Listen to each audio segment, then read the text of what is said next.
السلام عليكم متتبعي الكرام. كلمة واحدة إذا قلتها بين السجدتين يأتيك الله خير الدنيا والآخرة. لكن قبل البدء ندعوكم متتبعي الكرام إلى الاشتراك في القناة وتفعيل زر الجرس ليصلكم كل جديد. السؤال المطروح: ما هو الدعاء المشروع بين السجدتين؟ وهل هناك حرج في الزيادة في هذا الدعاء؟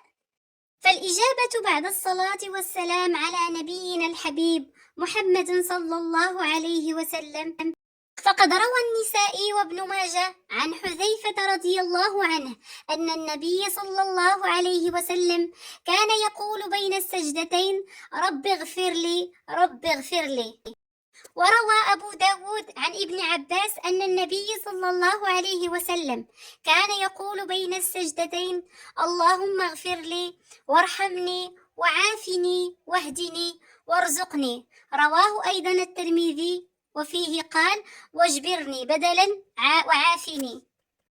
فيشرع الدعاء بين السجدتين بأحد هذين الدعائين أو بهما معا، ولا بأس بالتكرار أو الزيادة على ما فيه في هذين الحديثين، وبالدعاء بما شاء ما لم يكن إثما أو قطيعة رحم. أتمنى أن يعجبكم محتوى قناتي وأن يعجبكم الفيديو، ولا تنسوا الإعجاب به، وشكرا لكم، والسلام عليكم ورحمة الله تعالى وبركاته.